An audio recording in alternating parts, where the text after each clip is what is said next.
Hi, I'm Tim Bielek of the Northeast Ohio Media Group, and in the studio with me today is the Amherst Comets football team. We got from right to left, head coach Bill Fishleigh, Tyler Eaton, and Nathan Nunez in the studio today. Coach, this is your first gig down here as a head coach. You were the offensive coordinator at Avon. You're just taking I-90 all the way to the other end of Lorain County to coach the Comets.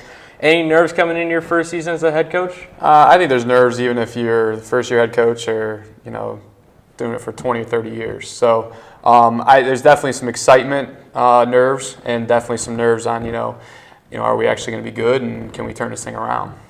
Yeah, and you come to a program that had some success in the past, just a couple years falling on hard times.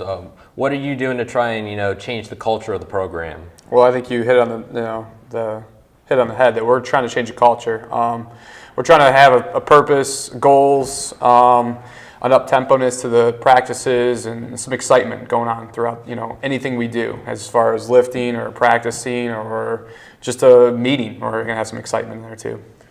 And Tyler, you got a coach from Avon who knows winning. He's been a part of a team at Avon that's just been as good as there is in Lorain County for the last couple of years. How exciting is that, have a guy who knows winning be your head coach?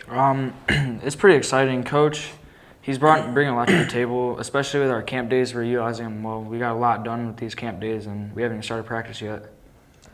Nathan, coming into this season, you guys have had a couple struggles in the last couple of years. What do you think it's going to take to get Amherst, back to the position where it's been competing for Southwestern Conference championships? I definitely think we have a lot of leaders this year, captains and otherwise, all throughout the levels. Of Coach Fishleigh, we know he knows how to win, and I know it'll carry over along with our the rest of our staff. So I hope we're going to have a great year this year. Bill, you're offensive mind, and you said before one of the strengths of your team you feel like is the skill positions, but the quarterback's a bit of a question mark. What things are you looking for in your ideal quarterback that you hope to have this season?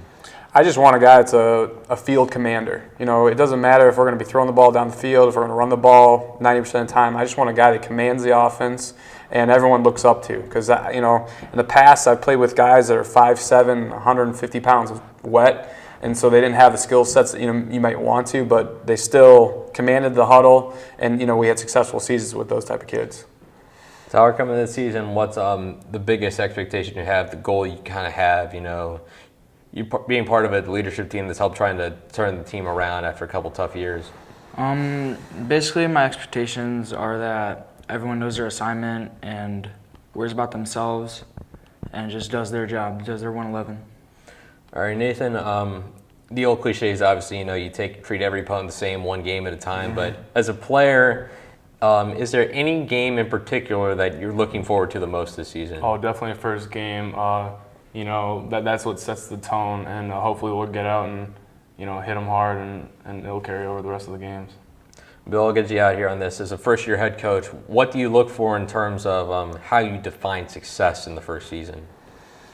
I think there's multiple ways you can define success, but I think you got to look at the experience. A lot of people look at the wins and losses. Football is a very publicized sport, so obviously we're going to look at winning our non-conferences and trying to win a conference championship. And a lot of people think I'm crazy for thinking that, but I think in the SWC, there's even the worst team on the best day could beat the best team. I really think that it's that deep and it's that tough of a conference that we have a chance too. So. All right, there you go. I want to thank the Amherst Comets for coming in the studio with us. Nathan Nunez, Tyler Eaton, head coach Bill Fishleigh. Make sure to stay tuned to cleveland.com all fall for all of your high school football coverage.